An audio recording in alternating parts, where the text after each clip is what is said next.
T20 ವಿಶ್ವಕಪ್ cricket ಟೂರ್ನಿಗೆ ತೆರೆ ಬಿದ್ದಿದೆ.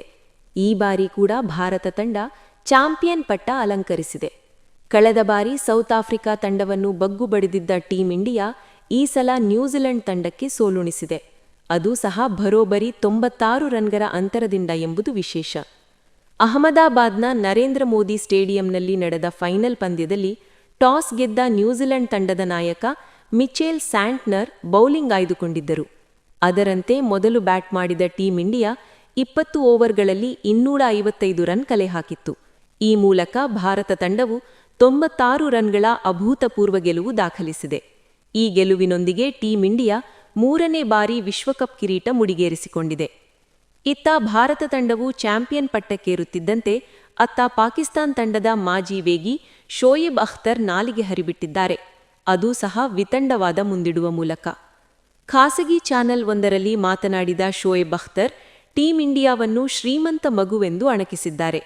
ಭಾರತವು ಶ್ರೀಮಂತ ಮಗುವಿನಂತೆ ಆಡುತ್ತಿದೆ, ಎಲ್ಲರನ್ನೂ ಆಟಕ್ಕೆ ಕರೆಯುತ್ತದೆ, ಆದರೆ ತಾನೇ ಗೆಲ್ಲಬೇಕು ಎಂಬ ಹಠ ಹಿಡಿಯುತ್ತದೆ ಎಂದು ಟೀಕಿಸಿದ್ದಾರೆ. ಬಿಸಿಸಿಐನ ಆರ್ಥಿಕ ಶಕ್ತಿಯು ಐಸಿಸಿ ಮೇಲೆ ಪ್ರಭಾವ ಬೀರುತ್ತಿದೆ. ಇದರಿಂದಾಗಿ ಪಂದ್ಯಾವಳಿಯ ಫಲಿತಾಂಶಗಳನ್ನು ತಮಗೆ ಬೇಕಾದಂತೆ ಬದಲಾಯಿಸಿಕೊಳ್ಳುತ್ತಿದ್ದಾರೆ ಎಂಬ ಪರೋಕ್ಷ ಆರೋಪ ಮಾಡಿದ್ದಾರೆ. ಭಾರತದ ಪಂದ್ಯಗಳಿಗೆ ಫ್ಲಾಟ್ ಪಿಚ್ಗಳನ್ನು ನಿರ್ಮಿಸಿದ್ದಾರೆ. ಈ ರೀತಿಯ ಪಿಚ್ಗಳು ಬೌಲರ್ಗಳಿಗೆ ಯಾವುದೇ ಸಹಾಯ ಮಾಡುವುದಿಲ್ಲ. ಇದು ಕ್ರಿಕೆಟ್ನ ನೈಜ ಸವಾಲನ್ನು ಕಡಿಮೆ ಮಾಡುತ್ತದೆ. ಟಿ20 ವಿಶ್ವಕಪ್ನ ನಿರ್ಣಾಯಕ ಪಂದ್ಯಗಳಿಗೆ ಇಂತಹ ಫ್ಲಾಟ್ ಪಿಚ್ಗಳನ್ನು ಮಾಡಿ ಭಾರತ ಕ್ರಿಕೆಟನ್ನೇ ಕೊಂದು ಹಾಕಿದ್ದಾರೆ ಎಂದು ಶೋಯೆಬ್ ಅಖ್ತರ್ ಅಸಮಾಧಾನ ವ್ಯಕ್ತಪಡಿಸಿದ್ದಾರೆ. ಸೆಮಿಫೈನಲ್ನಲ್ಲಿ ಭಾರತದ ವಿರುದ್ಧ ಇಂಗ್ಲೆಂಡ್ ಗೆದ್ದೇ ಗೆಲ್ಲುತ್ತದೆ ಎಂದು ಮೊಹಮ್ಮದ್ ಅಮೀರ್ ಖಾಸಗಿ ಚಾನೆಲ್ನಲ್ಲಿ ಹೇಳಿಕೊಂಡಿದ್ದರು.